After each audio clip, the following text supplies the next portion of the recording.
Hello there, my name is Jonathan Wong. I'm here with Pete Muswell, a business and technology consultant with 10 years experience in counter-terrorism. So Pete, tell us something about yourself and how you came about to joining UKIP. Well, hello John, thanks very much for inviting me to speak to you. It's a strange journey that I've been on. I left school, got an apprenticeship at BT. I didn't do particularly well at school, and because I managed to get myself an apprenticeship, I did quite well. Worked at BT for about 18 years, but I remember my first day on the job, the chap in the stores gave me my toolkit and said, "Here son, here's your tools, join the union and vote Labour." So I did, because everybody did. And I came from a working class background and I wouldn't have done anything else. But it was about 3 or 4 years in when I began to get really quite uncomfortable with the way that the unions were leading the Labour Party around by the nose. I didn't like it, it felt wrong to me. But I couldn't really vote Tory because the Tory were the party of the rich man. My father had been a Tory and he left us when I was young. I was about 12. I spent the first 2 years of going to my grammar school from a children's home. Which was part of why I didn't do so well academically. So I couldn't be Tory. And then after I'd been at BT for a few years, I got a job to install some fax lines in the party HQ of a brand new political party called the SDP. You will remember the Socialist Democratic Party, Shirley Williams and the Gang of Four. And I turned up there on a hot summer's day, started to install their lines, and a very nice chap came up and said, "Hey, guys, have they offered you a cup of tea?" I said, "No." He said, "Would you like one?" I said, "Oh, I'd murder one." So it's really nice. He was quite a well-to-do chap, very well-spoken. He said, "Yeah, let's brought us out 2 mugs of tea." And that simple act of kindness got that party my vote for the next 35 years. And when I say it was that party, it wasn't just them. It was in fact their successor party, which was, as you know, the Liberal Democrats. So I basically voted SDP or Lib Dem for about 35 years. Not because I knew anything about their party's policies, didn't know the first thing. I only knew that they weren't Labour and they weren't the Tory party. Well, you know what? That really highlights like the human touch of sometimes like tiny acts of interaction and kindness can plays into the minds of a potential electorate, basically. It turns out that that guy that bought us that cup of tea was actually Jeremy Thorpe. And although he wasn't a member of that party, he'd come round because it was literally that we were just they were just opening that office up, and he'd come round to well wish and help out and what have you. So it was quite a strange thing to look back on that now and think, you know, Jeremy Thorpe bought me a cup of tea and made me vote, which kind of persuaded me to vote for them, for all those years. So how did you eventually go from SDP to UKIP, like, you know, socialist party to a capitalist party? No, listen, absolutely. I know a lot of people say it's a really unusual direction of travel. I've been chairman of my local tenants association off and on for about 20 odd years. I still am, it's an active role. And we negotiate with the local council, to improve our estate and all of that sort of stuff. And I still live on a council estate. Now, I'm lucky enough that I've bought my own flat, but I didn't buy my flat to buy it and make a profit and move out like lots of people have done. I bought it because, as far as I'm always believed, an Englishman's home is his castle, and most guys want to own their own home. Ask anybody that wins the lottery, say, what's the first thing you'd buy? Well, I'm going to buy a house, and if I've got enough money left over, I'll buy one for my mum too, and all of my brothers and sisters. It's kind of, everybody's dream to own their own home, and I was no different. So I've been a school governor off and on for 30 years of a local primary school where my kids attended, and also where my grandchildren now attend. Most people get into politics, as you well know, from a single issue as a result of something that really upsets them. My elderly mum's luncheon club that she used to go to once or twice a week had its funding cut by, there were 2 lots of funding. One was local government funding, one was central government funding. They lost both sources of funding. I am a trustee of that organisation now. I was incensed. I was absolutely furious because for many of those elderly ladies, it was mostly ladies, there were a couple of old gentlemen there, but mostly ladies. For many of them, it was the only time all week that they got to get out of their house and see another living soul. And old age loneliness is a blight on this country. We've got so many poor old people that just don't get out. And there, but for the grace of God, go I, in years to come. And so I always felt that it was such an important thing that these old ladies got collected. So we had an ambulance, we still do, and our volunteers would go collect them in the ambulance, some of them in a wheelchair, and bring them back to our community centre where we would cook meals for them, all run and cooked by volunteers. Nobody was getting paid. And it did such a good job to the community, and I just was so angry when they had their funding cut. In fact, I felt and have always believed that it's a service that should be provided by the government under its welfare budget.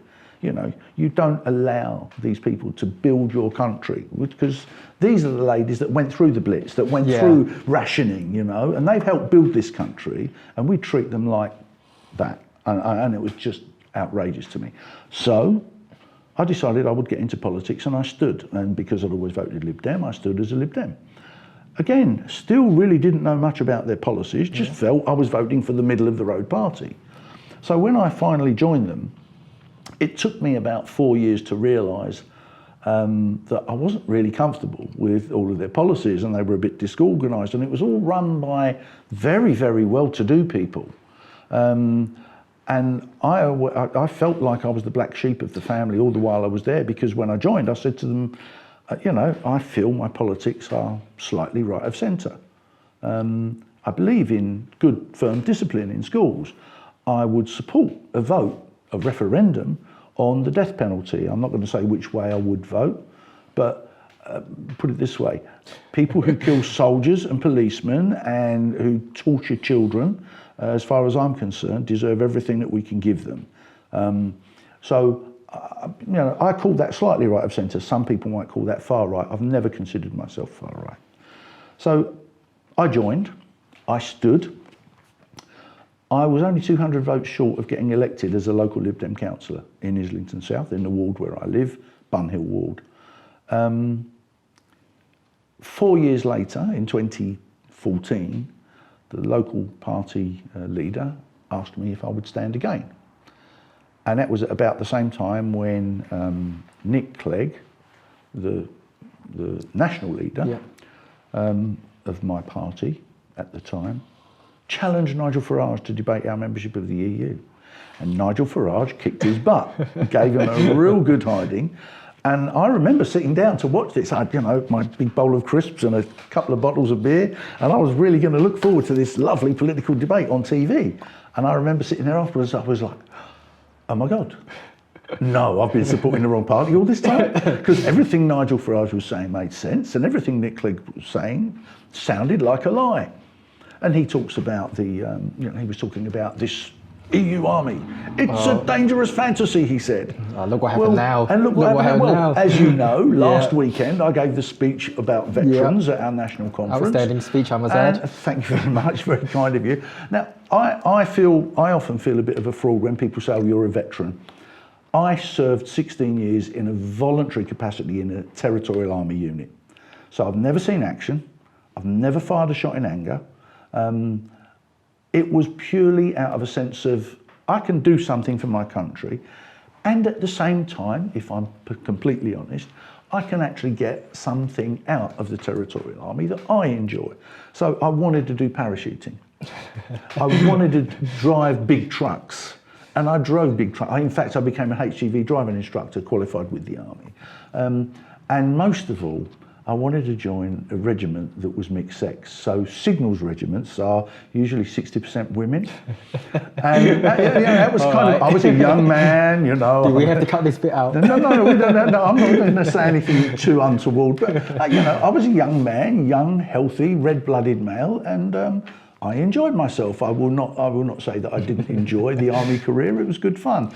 But at any time, anybody in the territorial army, if it kicks off somewhere around the world, you're the first to get called up. You are out there on a plane or boat, and you're out there fighting. So I was there ready and available to serve my country and willing to do so if required.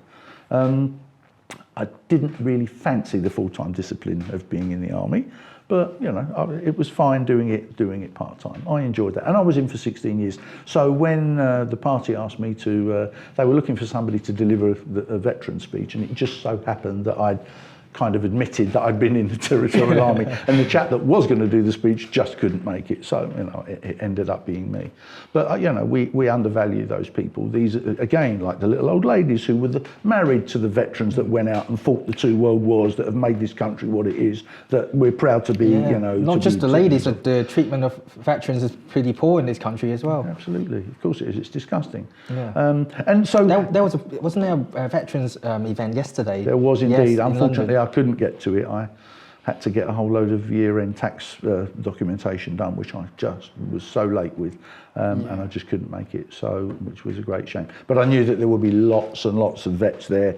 So one extra bod, they could do without me that weekend. So it was fine. Could have done with your flag. Yeah. But yeah. So Nick Clegg says during the debate with Farage, it's a dangerous fantasy, this thing about the EU army. Well, actually, it's not. It's a dangerous reality because, as I said in my speech, PESCO and all these, the European Defence Force, these are now real things.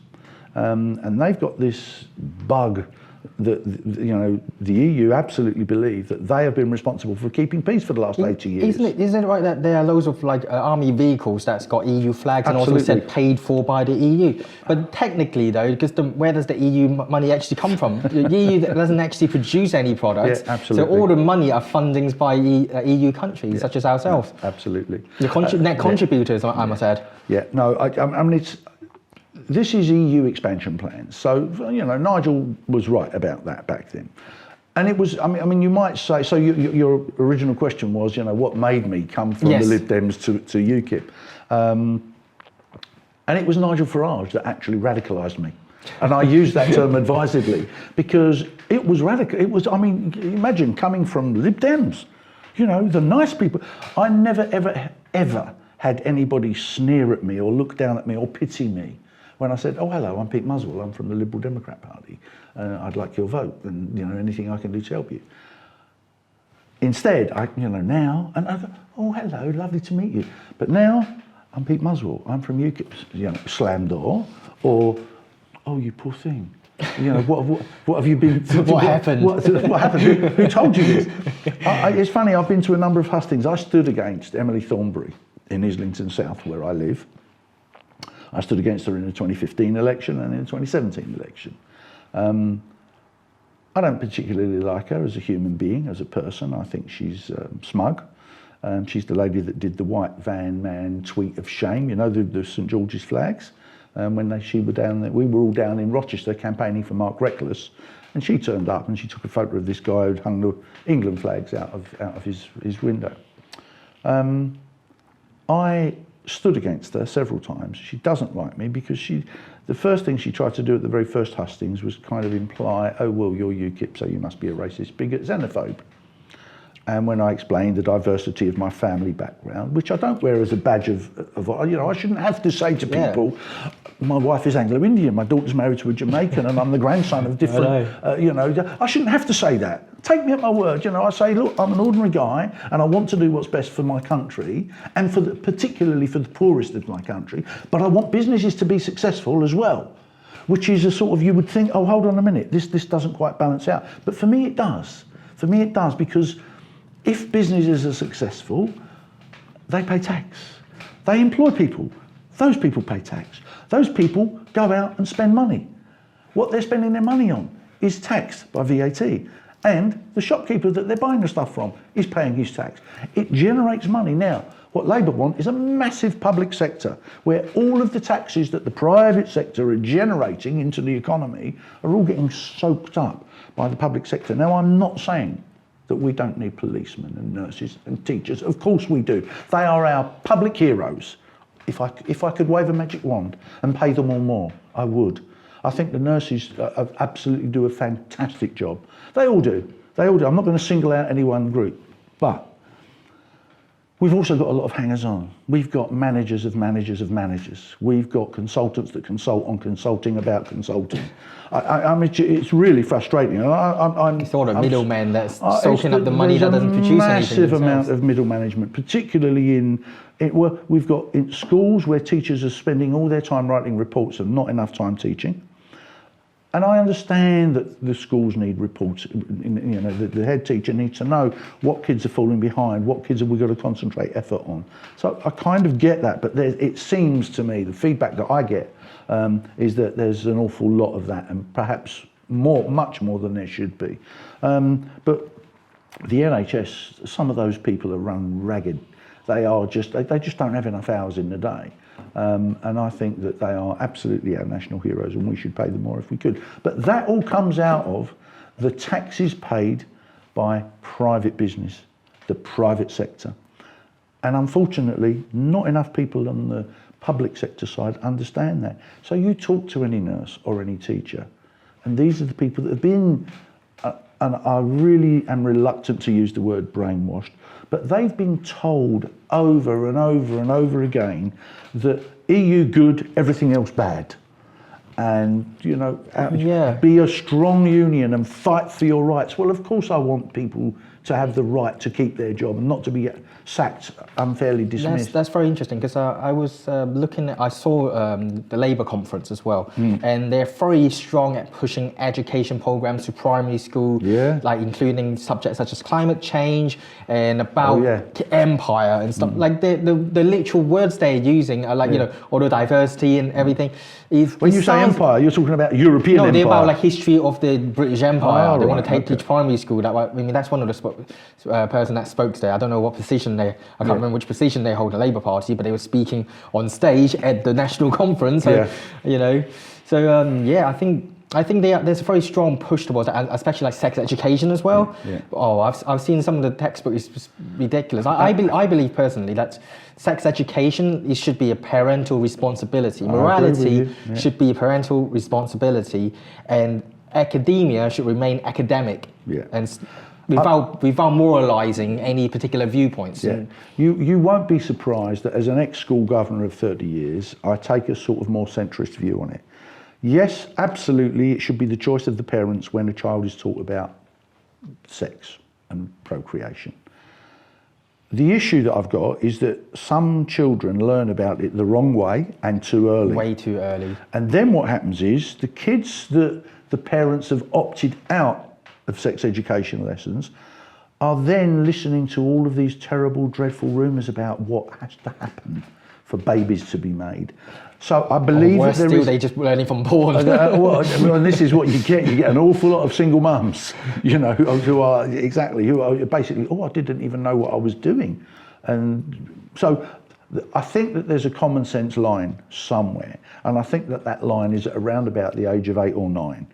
Younger than that, and I'm very uncomfortable with it, but I think the parents should have the ultimate say, but I think they should be guided by the experienced teachers who know their class. One of the things that I've heard in the Labour conference as well is they specifically said one of the policies, no opt-out for the parents. And I think that's wrong, because it's depriving the parents the opportunity to give the direction of how the children go. And It really is a tough one in education. There is no easy answer, John. And the reason that there's no easy answer is because the school does have a duty of care for the kids who are living in a family that might, for example, be abusing them or be neglecting them or not involved in their education in a way, or teaching them weird stuff. You've no idea what goes on behind the closed doors of a house. So a school does have a duty to watch for those telltale signs. I'm not advocating that a parent should. In principle, as a libertarian, I believe that the parent always has the ultimate say on what happens to their child. There has to be somewhere a sort of a line that says, hold on a minute, there's this isn't quite right. And I don't know where you draw that line, because I'm not the expert. Maybe because it could be something like if the parents are not incompetent, so to speak, because obviously in that level then you have the social services come in. So as long as they are compass mentors and are not teaching them crazy things, then the parents should have the higher priority of direction than the school, I would imagine. And most parents will probably agree they should have more control of their own children. Schools throughout, when my children were at school, I remember that the school nurse would tell us off, literally tell us off, my wife and I, if the kids had, more than a couple of days sick in a term, and start to try to tell us about making sure that the kids were eating fresh diet of fresh. Now listen, nobody tells me how to bring up my kids. I got the raving up, and in the end, I wrote to the head and I said to her, I do not want that school nurse to have anything to do with my children. She is not to examine them. She is not to do anything because, one, I don't like her. Two, she's got an attitude problem and looks down. She's supercilious and I will not accept that. She is not responsible for the health of my children. I am. And so I absolutely understand what it's like to feel that nanny state is interfering in your lives. And that's what we get a lot of with Labour. Nanny state. They are the classic nanny state, want to interfere in every aspect of people's lives. And I absolutely am against it. I think it's got a lot to do with actually exporting personal responsibilities to the state in a grander scale, not just parental duties. You can talk about everything, including education. They want to abolish tuition fees, and then you just got inflation of degrees, and it doesn't really benefit anyone. Exporting. See, the thing is, I've never been a believer that you take your kids, dump them in school, and say, "There you go, school. Here's my kids. Educate them for me." The parents need to, that's why I was sort of a school governor, because I believed in, making sure that parents are involved in the school and in the upbringing of their child and the education of their child. That's a very interesting saying in Chinese, that riches don't get past 3 generations. And that's actually the problem of outsourcing your parenting to somewhere else, because they're talking about very successful parents who don't have their kids into private school. Exactly, they've dumped their kids to schools, and they've never been challenged because they've never lived a hard life. And they've never basically, they don't get like the parents are always at work, so therefore they don't spend enough time with the kids, and therefore the kids. And the kids don't learn from them. There's an old English saying, "Strength through adversity." I thought it's somebody's motto. I can't remember whose. But aren't we in essence expanding that to a grand scale to people who aren't even rich? Well, of course we are. But what we need to do is kids need to be. So at the moment, we're too kid glove with them. We call them Generation Snowflake. Oh, you can't even play on a playground anymore because in case they fall down and hurt their knees. Let me tell you, health and safety and all of that stuff. Health and safety is in general a good thing, but it's when it goes to the mad degrees that we hear the mad stories that you hear about health and safety executives have said that this can't be done because of these silly reasons. For me, I'd like to see every young person in this country do some form of community service. Now, if you wanted to choose some sort of military service, as I did, I was in the cadet force. That was a way to do your bit for your country, get involved in it. But I'm not recommending, you might be ideologically opposed to doing anything in the military. Because I actually like your idea better than just people say national service, because it's about responsibility. And accountability, but doesn't have to be military. Absolutely. So going out, for example, to the Little Old Ladies Lunch Club, where I'm a trustee. Like volunteering, doing home visiting, doing befriending. I mean, we do in the trustee. I won't mention it by name, but in the charity of which I'm a trustee. What we have is that we run something called a befriending service, and I wasn't even aware of it when my mum first used to go to have her lunches there. But it was only when she actually got ill and she became very much more frail that one of the ladies there used to actually ring her up. She'd make an appointment, she'd go in and see her twice a week. And she'd pop round and spend a couple of hours with her and make her a cup of tea and just bring her out of her loneliness. And it's a terribly sad thing when we volunteers have to do that sort of stuff. And it would be nice if our young people, I remember we did something called Task Force, which was very similar when I was a kid. Before. Yeah, it was brilliant. We used to go around and we'd do a little bit of painting or decorating or tidying up or even just hoovering. For the little old lady that can't actually, lift the hoover up the stairs anymore because it's too blooming heavy. But we used to do that, go around and do a bit of washing up. And it was quite a nice thing to do. I think it was every Friday afternoon that we used to do it at school. It was a great idea. And when our kids are not exposed to some hard knocks, when we make it all easy for them, if they don't have an adverse life or an upbringing, they don't learn how to cope. They don't deal with disappointment easily, and I think that's a shame. I think it's not just hard, like adversity. I think it's something like to do with responsibilities as well. There's a lot of kids, because the parents just coddle them so much, they don't want them to fail. Sure. So they never been given the responsibility and opportunity to fail.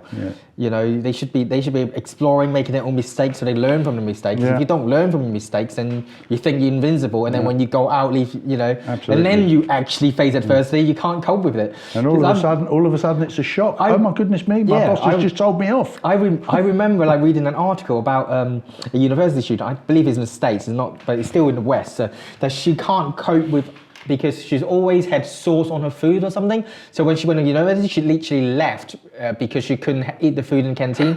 I'm like, gosh, this is what helicopter parenting does to you. Yeah, it's like, well, I remember I used to like eat your vegetables or get your toys.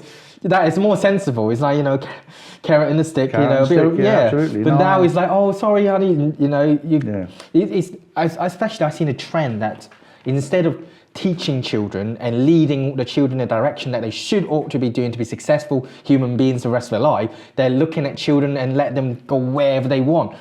And I understand, like, people say it's for freedom of the kids, but no, kids don't know the direction. This is why you're here as a parent. But and we've even got to we're looking at kids to lead us. We're putting up there for politics. I'm a firm believer in structure. Structure particularly for kids. Kids need structure. They need discipline. They need to, and they feel comfortable. I think that they respond better when they know that bedtime is 7 o'clock. They don't argue about it because bedtime is 7 o'clock or 8 or 9, whatever their age is. And when they know that when you come to the dining table, no, you leave your phone over there. You don't have your phone at the dining table, or your iPad or your iPod or whatever it is.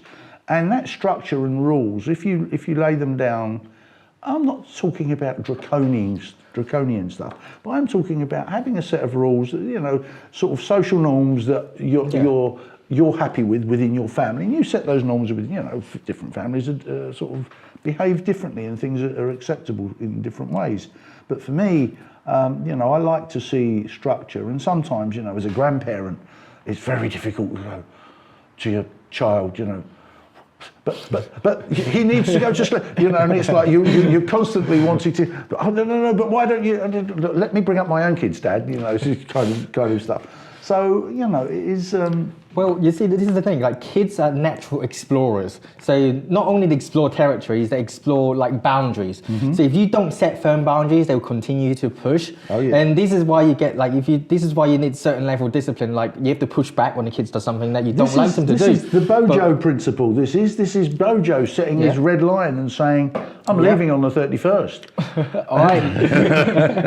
Well, let's hope we do go on the 31st. Please God, yeah, absolutely. But I make you right. You draw a red line in the sand, and you don't. I mean, this is a bit like the thing with Richard at the moment. Actually, Richard Bain, you draw a line in the sand, and you have to.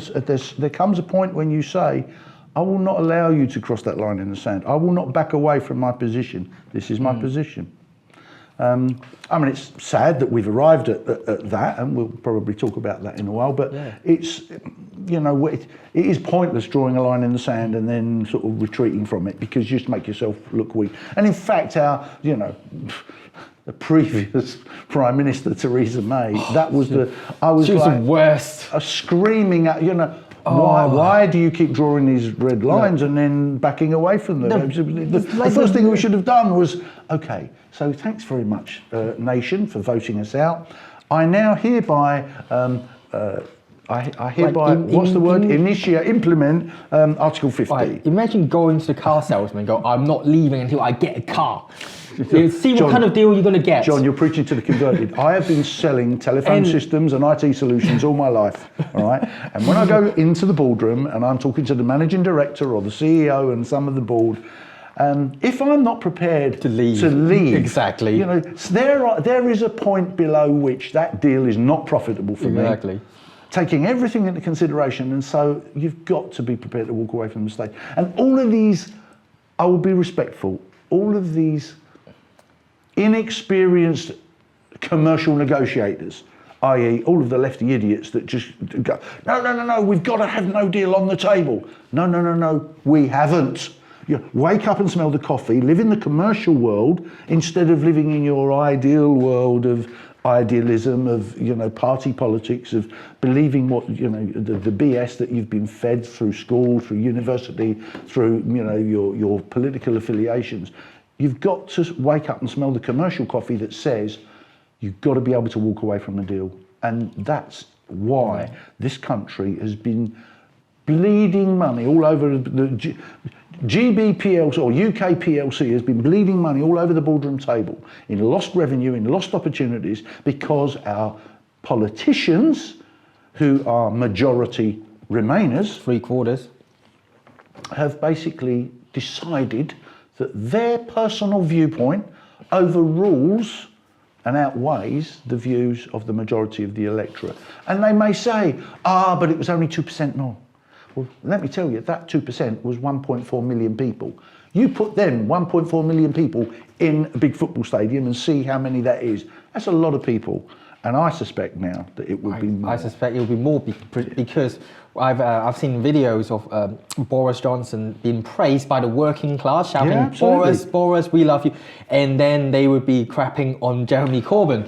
And I'm like, what timeline do we live in John, where the working class is shouting the Conservative, praising the Conservative Party's leader, and actually doing the reverse for the Labour Party? I have never, no, I won't say I've never.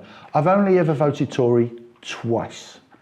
And those two occasions were both for Boris Johnson as Mayor of London. Was it twice he stood? I think it was twice, wasn't it? I voted for him. Why? To keep Ken Livingstone out, because I did not want Red Ken being the Mayor of London. And that's the only time I've ever voted Tory in my life, ever. Now, if it came down to all the other parties collapsed and I've got a choice between Labour and Tory, right now, it would have to be Tory for me. And I'm not a Conservative at all. I'm a socialist, socialist is too, I'm a libertarian that believes in lifting people out of poverty through successful businesses running and operating. Would you say you correlate with, like, say, a social liberal? Yeah, sure. I mean, you know what? Those labels doesn't really... I've never really been into politics. I stood because I don't like the injustice that I see in the world. I don't like the fact that we allow so many migrants to come here. I don't mind refugees. I'm happy to help refugees. In a way, I would sooner help them in their own countries. I would sooner almost see an increase in foreign aid for a couple of years to say, do you know what, we're going to build safe enclaves in Syria, in Libya, in North Africa. Let's do what Douglas Murray suggested. Let's actually lease some land for 99 years, and let's send our non-violent prisoners out and say, you know what, you want to have a half a tariff, instead of serving 5 years for whatever it was you're doing, you'll serve 2.5. But we're going to send you out to Syria to work, and you're going to rebuild a little town, a village. You're going to build a swimming pool. It's going to be like a holiday camp, and you're going to learn a skill. And we're going to run. And the statistics are on that side as well, because it costs 10 times more to house them here than back in the local proximity to the country. And we're our own prisons. And we have our own housing for our own people. And we're taking our ex-veterans and we're saying, you're the guys that are going to go out there and supervise. It's a very expensive virtue signalling program. That's what it is. Don't you just hate virtue signalling? It's like, look at us, we are the saints, and this is what we're doing for the people. But it's not the most effective way to help them. Yeah. I can't say enough how much there is so much injustice. We can't tackle it all. The first thing that we must do as a party is we must unite, because right now we're all having these wonderful ideas and we have these wonderful policy discussions. And for me, it breaks my heart. I am only in UKIP because it's the only party that represents pretty much all of my views. I don't agree with absolutely every policy. Who does in any political party? I can't readily think of one that I massively disagree with. You probably can't even find one person that completely 100% agree, let alone a party. But for me, it's the party that's closest to my own philosophy of life. I want to lift the poor out of poverty. I want businesses to be successful so that they can employ more people and pay tax, and the people they're employing will pay tax, and everybody's going to shop and pay tax, and all of that tax is coming in to the coffers of the economy of the UK. And from that, if that's successful, then we can do all of the wonderful things that we want to do, like increase pay and employ more policemen and more teachers so that class sizes aren't 32 in a class. All of that sort of stuff. Now, social housing is probably the biggest problem in London. What we've allowed is so many migrants to come here that we've fractionalised our communities. People who have got, so I've got 4 children. It's been tough for my kids. My kids don't have social housing. Why? Because I'm a leaseholder. I was fortunate enough to be able to buy my own flat. But because of that, my kids don't qualify for social housing. And yet, the poorest of the poor can come to this country, get a better life. We've allowed so many to come in. And I'm not anti-foreigner. And people don't understand that it's about being able to resource what you need with what you've got. And nobody ever wants to talk about the demand side. All they say is, build more houses, build more houses. What we need to say is, hold on, there's a bit too much demand. I think a very interesting point is the false dichotomy of are you pro-immigration or you anti-immigration. It's actually, I would say, is about a economically sustainable immigration that it benefits the whole country and the immigrants at the same time. That's like a more sensible way to look at it. But what I hate about the lies are where, net migration, 350,000 per year. Well, hold on, don't talk to me about net migration. Talk to me about gross migration. Talk to me about the 650 people who have come to this country, who bring their own cultural values with them, and talk to me about the 300,000 Brits that have left. So is that what you mean by the 350,000 net migration? Because what you're failing to recognise is that the ones that have left have gone to live in Spain and Portugal and Italy, and they've taken their pension with them. So they've gone and retired out there, they're drawing their pension out there, and that pension money is coming from, that's why so many migrants are being encouraged to come, because governments seem to think they've got to service that pension pot, because they didn't put it away, they didn't build it into a national sovereign fund, which is what should have happened, but no, they've spent that, and continue borrowing. And we continue borrowing so that we can lend money or invest money or pay foreign aid money to countries around the world that really... And those who suffer the most are the poorest of the country, because the mass migration are those unskilled migrants. I mean, I find that we've got a sensible range of policies that I believe do the maximum good for the maximum number of people, whilst not being unfair to businesses who are generating the wealth of this country. What Labour would have us do is tax them to the hill. They want to put up corporation tax. And they actually, one of the policy from the conference is to have all foreign nationals living in the UK to have to vote in the general election. That's literally inviting foreign intervention. Honestly, like America, they were going about Russian interference. That Labour is literally inviting foreign interference. Well, this is what happened when 2004 Tony Blair was going out to the EU to negotiate a better deal and a rebate. Do you remember that? Yep. And in fact, what he ended up giving away was open borders. And then, can't remember the guy, the Cash for Questions chap, what was his name? They went out on a mission, basically, to go around a load of third world countries and encouraging people to come and settle in the UK, come and apply to migrate to the UK. And I mean, the irony for me is that the firm where I work here, this is where I'm an investor, my law firm, we do immigration law. And it's for people, nobody is anti-migrant. It's just the volume, the sheer volume and the quality. What we want is people that are going to come here and embrace our culture, not people that want to come here and change our culture. That's my philosophy, and I welcome anybody. Do you know what? I've worked all around the world. I've mentioned that I've used my telecoms and IT skills around the world to teach foreign policemen and intelligence agencies how to use technology to track and apprehend terrorists. I've worked on transnational crime projects, so anything that crosses borders, so human trafficking, people smuggling. Terrorism is the main project that I've been working on. And I've been doing it for about 15 years. I really enjoy meeting people from other cultures. Most of the people that I've worked with have been Muslim, because most of the problem states where we've been working to help support these people that are struggling to combat radical Islam and radical terrorism, they've been Muslim countries. Now, I am not a particularly religious person. I'm a 4 weddings and a funeral kind of guy, you know. I was at a wedding last week, and it was a sort of, the registrar came out to the hotel. I didn't even have to go to church, which was quite a nice relief for me.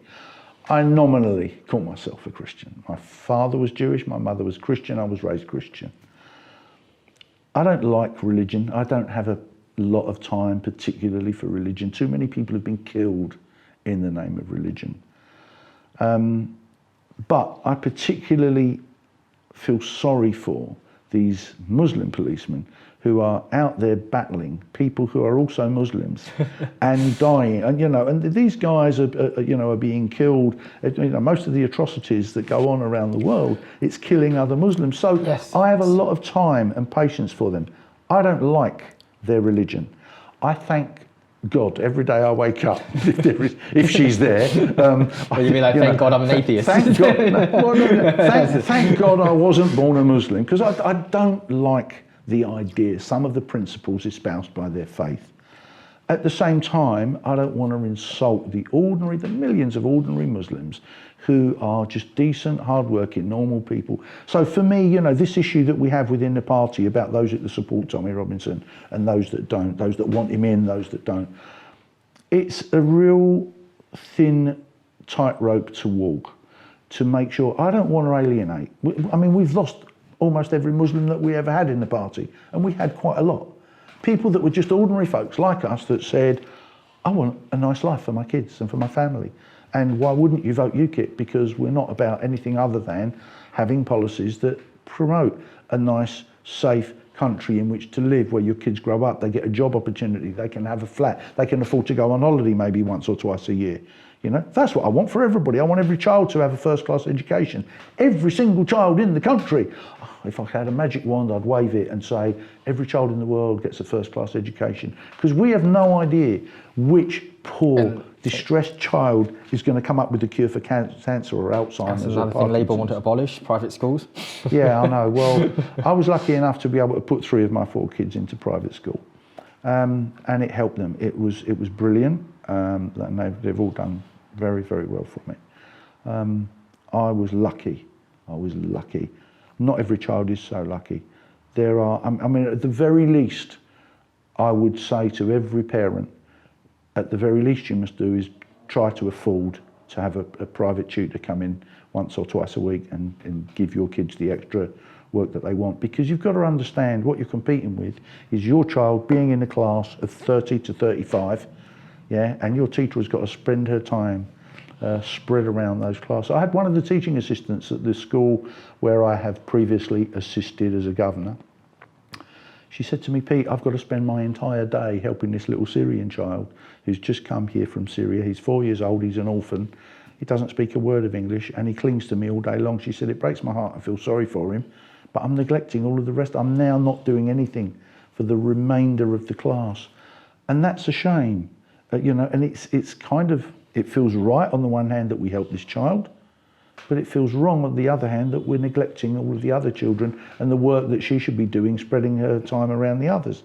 So I don't know what the answer is. Maybe the answer is to put all of the similar Syrian kids or in a Syrian segregation, which is a problem. Exactly so. So I just want to say I don't know what the answer is. Somewhere there's some. I think kids cope all right. When I first came here, you know, 9 years old, my entire English vocabulary was good morning, sir, and that was about it. Okay. So I coped all right. I meet and greet in about 17 languages because of the places I've worked. You know, it's like people call me a xenophobe. I love other cultures. I love it. I sort of meet and greet Arabic, Chinese, you know, I think the key is to actually let the other kids teach that kid how to integrate rather than have the that's just my idea, rather than have the teacher completely hung onto that one child. Yeah. Because then the kids have a I natural think it was interaction. the other way around. I think it was the kid was hanging on to the teaching assistant. I suppose. But it was like, you're a friend. No, it's just like, drowning man. Yeah, principle. no, but it's the best way to integrate and to get, to cooperate with people is to mingle, to, get in there. Look, kids are just amazingly resilient. They bounce. They do well.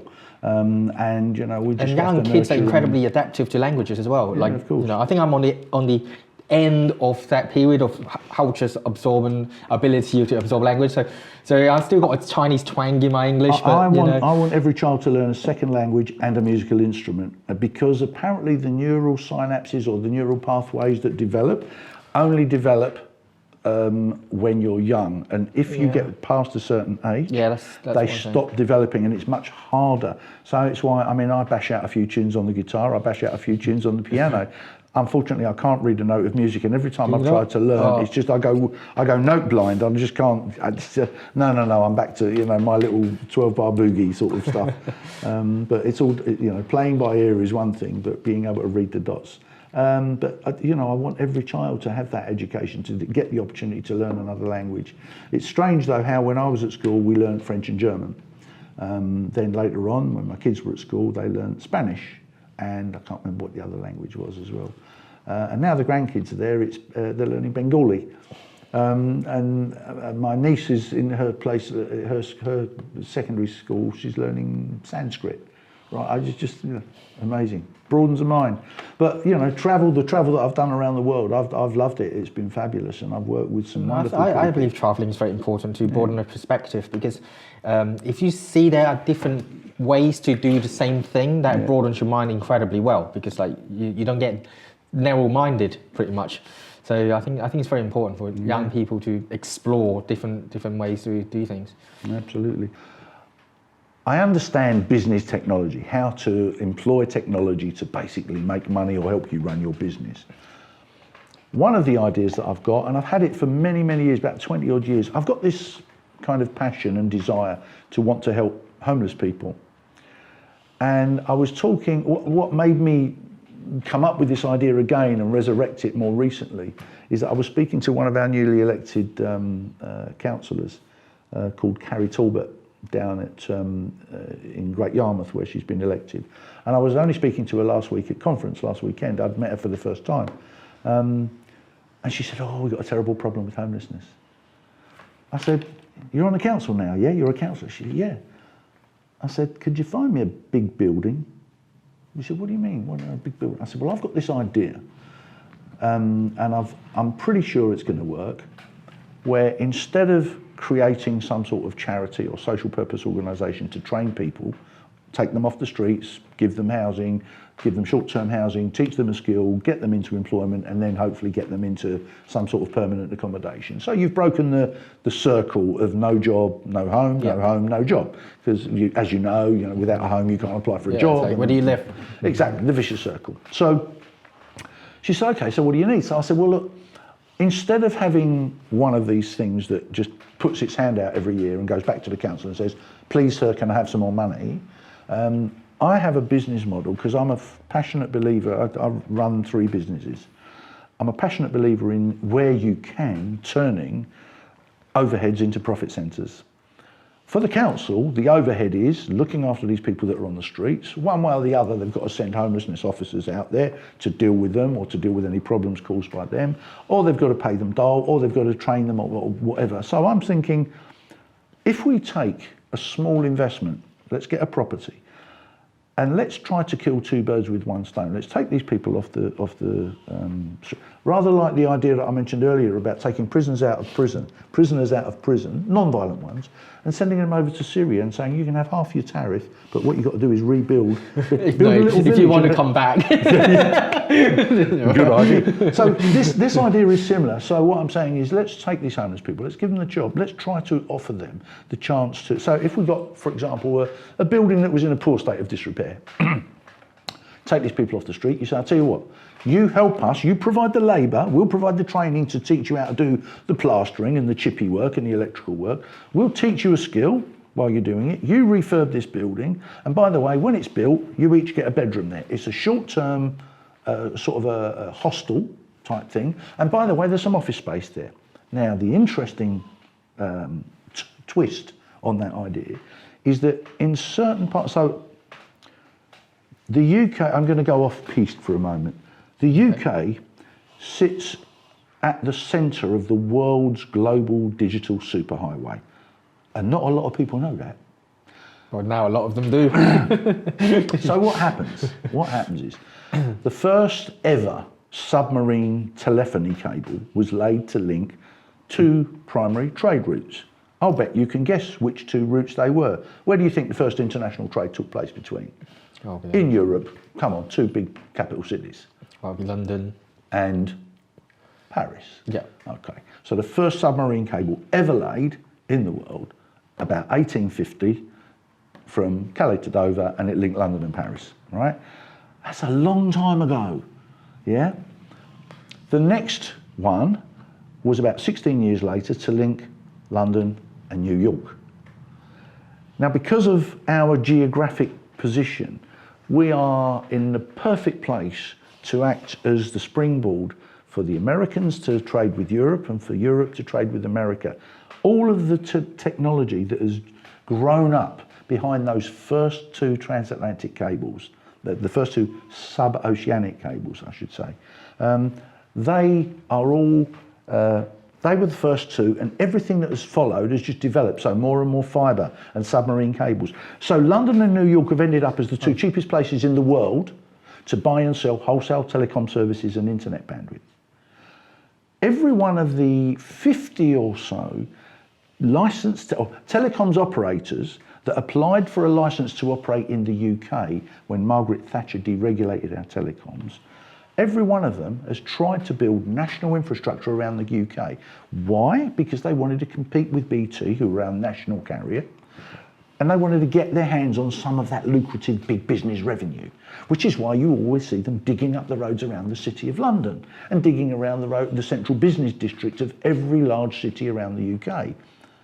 But they've also got to link those cities together on their own fibre, which is why you sometimes see these long digs, sometimes down the side of canal paths, sometimes down the side of railway tracks. I've been dealing with this for a long time. There are certain rural areas that cannot get a decent internet connection. And yet, these big networks, there's about, I don't know, 30, 40, 50 of them that have got national fibre networks deployed.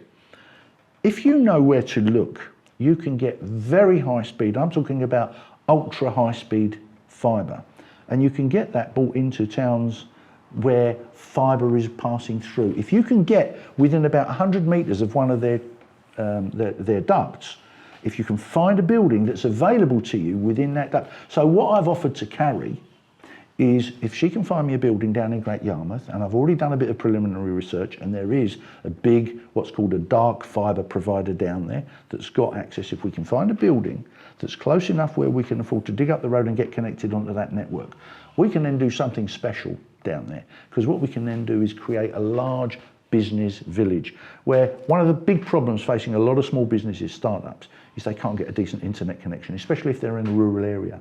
But if we make this business centre, yeah, so it's somewhere that's effectively serviced offices with shared infrastructure. So you put in one large telephone system, you have one receptionist, and you put in all of the shared infrastructure to enable a business to run and operate.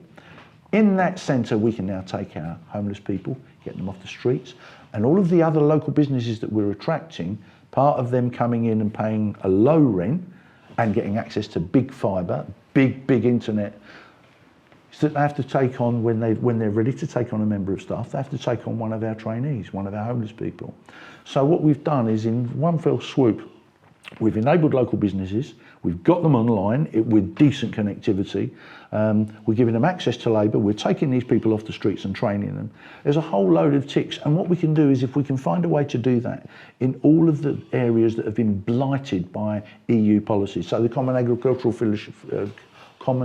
Agricultural Policy and the Common Fisheries Policy, where we have decimated, towns like Grimsby all around the city. We should be doing this in all of them, enabling people to retrain, to get onto fast internet. Not everybody wants to have a job in tech. and not. I'm not anything that's suitable to. No, I'm not advocating that that's what we do, but what I want to do is enable those that need to get online to get over this hump of how can I run my business on a little 2 megabit per second, when actually what I want is a gigabit per second, you know, and we can get gigabit speed connectivity into some of these places using this network, and these networks exist. They exist. You just have to know where to look. And if we can, so all I'm advocating is that. So I don't know if you've heard of the Silicon Roundabout. No, not specifically. Okay, if you do a search on Silicon Roundabout, it's the place in London where a lot of the fibre that's been installed by all of these different carriers, a lot of it passes through Old Street and round Old Street Roundabout, which is where I live. Old Street Roundabout is now known as Silicon Roundabout. I have done an exhibition every couple of years in the local community centre called Silicon Roundabout Explained. If you actually search for Silicon Roundabout Explained, you'll see my sort of online explanation of how Silicon Roundabout came into being, and it was all to do with deregulation in the 80s of the telecoms, and Maggie granting licences, or the Ofcom granting licences to all of these international operators. But these operators were putting in fibre, and they needed somewhere to put what in the old days we'd call telephone exchanges, but what nowadays we call data centres. And this is where, when you switch on go onto Facebook or Twitter, when you're online, you're connecting to a server somewhere in a data centre. And a data centre is somewhere that's just got lots of connectivity, lots of power, and lots of air conditioning. That's all a data centre is. And it's got some sensible engineers that know how to reset a server when something locks up. So we've got data centres all around the city and Docklands, okay? And what we really need to do is we need to be finding a way to tax these big American companies, because most of these companies that have come here, that have installed all of this infrastructure to take profit away from British Telecom, who are the national incumbent, you know, when we privatised. And we've now left with BT and Openreach. So Openreach are basically the poor relations. They just have to look after the wires. And British Telecom are a customer of Openreach. So anybody who is a private licensed operator can go to Openreach and go, I'd like to order a line from there to there, or a bit of service. It is a problem that we've allowed to develop, and what we've not done is we've not seen it as a revenue opportunity. How many times have you seen a road that's been dug up over and over and over again, and the pothole next to it doesn't get fixed? and so where companies can't cooperate with each other, we should levy a tax on them, an infrastructure tax, an infrastructure dig tax. And what you can do is you can say, but we'll offset that every time you go past a school or a college or a community centre. If you pop some fibre into that building and get them on net, then we'll waiver the tax. So just an idea of how we might be able to pay for the connectivity in some of these rural areas. I want to see every entrepreneur, every person that's got a business idea, and I don't care if it's just a young mum, a young single mum that comes in and says, do you know what, I've got this great idea to take old furniture from Skips, paint it up, redo it, upcycle it as it's called, and I want to put them all online and post all the pictures onto eBay. But she's tried to do it at home, and every time she tries to upload a picture, it takes about an hour, to upload sort of 2 or 3 pictures. So, I want to be able to provide somewhere where these people can be offered the opportunity to create, and I want them to be able to come in and meet mentors, people who have maybe got a bit more, a bit like me, maybe that have got some business experience, that have set up companies, that know what the corporate law structure needs to be. And what I want is, I want everybody to have the chance to understand that they can go and get into business. There's nothing stopping anybody, and it's so easy to start a business. People don't realise. If I'd have realised how easy it was to do, I would have done it years before. But I left BT. I left BT. I then went on to, I think, 1989. I left British Telecom, and I left because I just couldn't afford to feed my 4 kids on what I was earning. I wanted a better life, and I finally, left. I went to Cable and Wireless so that I could learn about newer technology, because with BT I was learning the old stuff. With Cable and Wireless I spent 3 years there. I was learning all about fibre optics and deploying high-speed networks, which is why I understand where to look on the ground for all of this fibre. But fibre crisscrosses the country as it does the world. But the UK and London sits at the heart of the global digital super hierarchy. And highway, and we should be owning it. We should own cyberspace, and we don't. You know, we should take the brightest kids, and it's not necessarily the academic kids. There are kids that have a flair for it and kids that don't. You know, we want people that can look at cyber, look at penetration testing. I mean, a decent penetration tester, and that is somebody that looks to try to hack into somebody's corporate computer network. A penetration tester can earn £1,000 an hour. And it's just incredible money. You know, it's like, you know, what do? You know, this is some very, very serious, meaty stuff. So I want every child to be tested for capacity for that. I want to make sure that we exploit every opportunity. You know, another funny thing is like you want every child to be tested capacity. Like, another Labour policy is to abolish testing for 11-year-olds. Abolish testing, yeah. They want to abolish that, like, you know, key when I say testing, I don't mean it's a pass or fail test. Oh no. I mean it's an aptitude test. Is this kid going to be any good at this? And you basically you field it as a game almost. You say, can you do this? This is a puzzle. Can you solve it? You know, and the ones that can solve it, you know, you do it in the right way.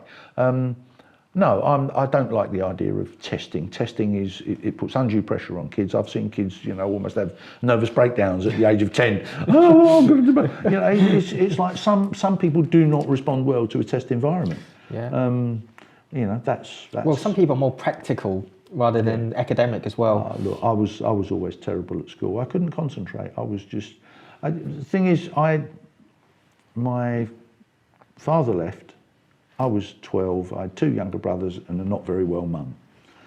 I was more concerned with looking after mum and making sure my 2 brothers were okay than sort of academia.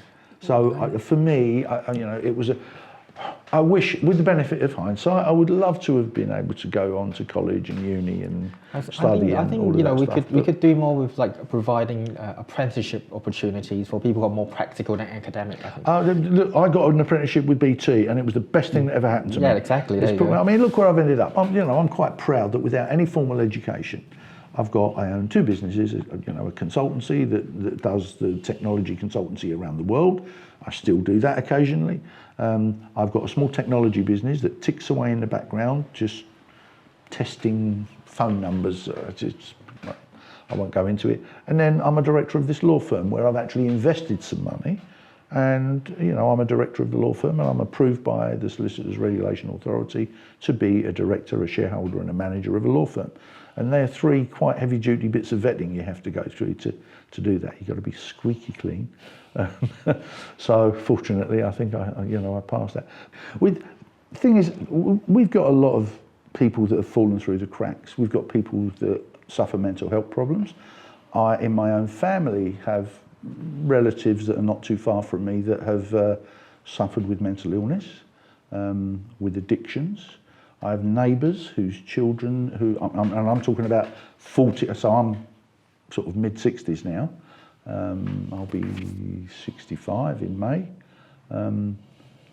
40-year-old sons of neighbours of mine, not too distant neighbours, they've served time for shoplifting and stuff. So, and they've been in Belmarsh. One of them is a habitual reoffender. I've been helping him, local casework. So he's about to lose his flat because of his mother passed away, sadly.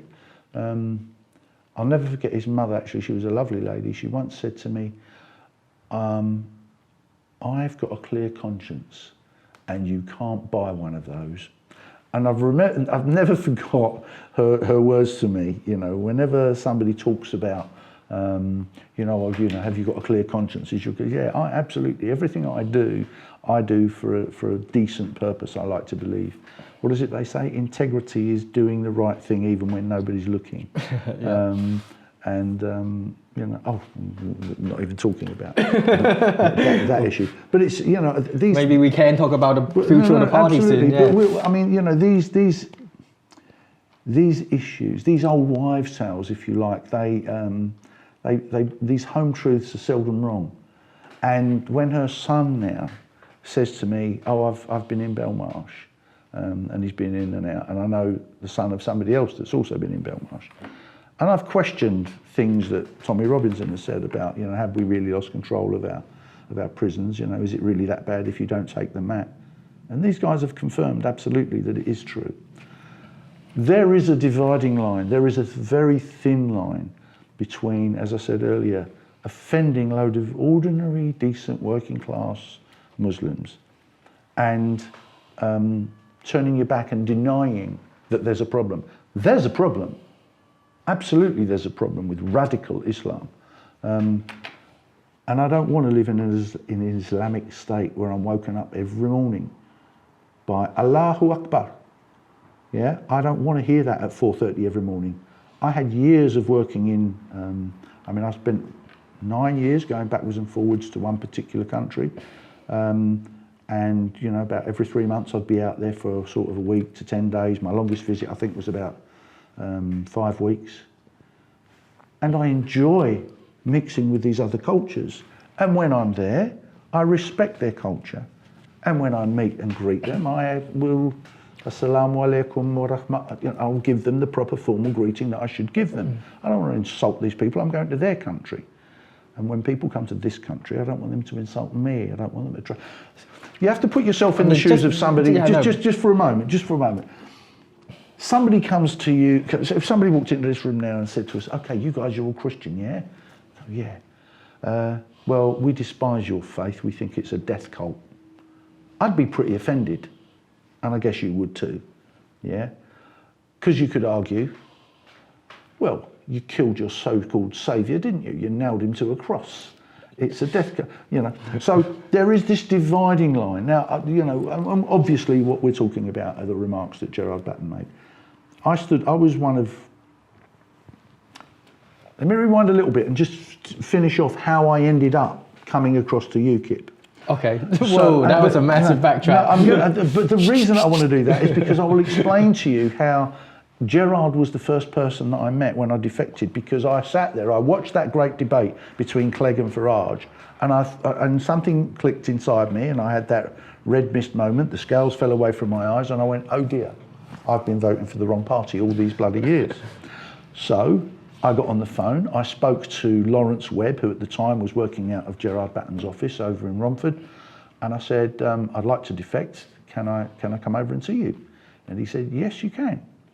And he welcomed me, he mentored me, he was a decent, lovely, I immediately hit it off with him, I loved the guy to bits, and everything was fine. And he, you know, and I continued to stay in touch with him. It was only after the EU elections when he selected me as number 3 on the London EU election candidate list. I was absolutely chuffed that I'd been selected to be number 3. I knew we weren't going to stand much chance of getting elected because of everything that was going on. Especially London. But, exactly, especially London. But Gerard's a decent man, he'd mentored me, and I, you know, I've always felt that, you know, I was in line with his thinking. When we came out after the defeat, he was very down, as we all were, and we walked out of City Hall the night of the defeat, and, you know, he was kind of shaking his head, and I felt that, you know, he was sort of saying, oh, I don't know if I'm going to stand again. You know, I kind of think that's enough for me. With the 2020 vision that hindsight gives you, in a way, I kind of wish he'd retired then gracefully and backed out of it. For no other reason than I think we'd done our best, we lost. The association with Tommy Robinson and the remarks that Gerard had made about Islam and the death cult had cost us votes. A lot of people nagged Gerard to stand again. And they said, you've got to stand, you've got to stand, you've got to stand. And I know he hummed and hawed about it. And then he finally decided that he would.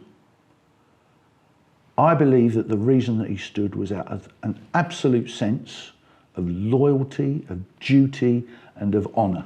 He's an honourable man and a decent man. I think he made a mistake when he made those remarks about death cult. And I think he regretted the mistake. But as he said to me that evening, he said, I know I've made mistakes, but I'm not going to go around as leader second guessing the mistakes that I may or may not have made. Yeah. I absolutely admire and respect Gerard. He's a guy that may not have got everything absolutely right, but I admire and respect him, and I think that he should be returned to good standing, and I think he should be given an honorary presidency of the party. I like Richard Brain. Richard Brain is a decent guy. He wasn't my first choice for leader. This is an open and honest conversation. You know, I'm happy to talk to people honestly. I don't believe in telling lies. If you tell lies, you have to have a good memory, and I have got the world's worst memory.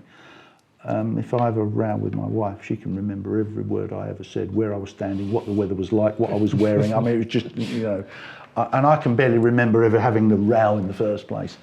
You need to have a good memory if you're going to lie. I don't like to lie. I liked Freddie for leader at the time when we had the leadership contest, purely because I felt he had the least baggage of all of the candidates that were standing. And I'd hoped that he would be the best person to unify the party. We're now in a situation where, is it a month in? Yep. A month in post, and Richard has still not been able to appoint an acceptable chairman, spokesman, party secretary, and it's ridiculous. We should be, you know, folks, we need to be out there fighting Labour and the Tories, and particularly the Lib Dems. What I want to see is a united party. I'm not here, in the words of a very nice chap, one of our really good activists, the guy that has been responsible for making sure all of those flags were outside Westminster during all of those protest days, Richard Day. Richard Day, yeah, absolutely brilliant. I love Richard Day to bits. I often quote him. He said to me once, I'm not here in UKIP to make friends. I'm here for a better country. Let me tell you why I'm here. I'm here for my 3 beautiful mixed-race grandsons. I know that because of the colour of the skin and where they live, they are more likely to become involved or embroiled in gun crime, knife crime, or drug dealing than any other section of society. Over my dead body, I'm going to let that happen. Over my dead body. I am here in this party to make sure that we achieve policies that are going to protect those kids, that are going to protect all Londoners. I don't want to see knife crime. I don't want kids dealing drugs on the streets. I don't want to see the county line stuff of drug pushing. I don't want kids to just think it's okay to pull out a knife. Yeah, you know? Exactly. And what does Mayor Khan say about it? What does he say? Oh, London is open. London is open, and knife crime, it's part and parcel. Platitudes. It's part and parcel of living in a big city. Well, as far as I'm concerned, he's disgusting, you know. And this is a man who's a lawyer. You know, I find it completely unacceptable. What I want is party unity. I'm here. The reason I do this is not to make friends with anybody. I don't care if I upset people. I will tell the truth. I will be brutally honest about what needs to be done.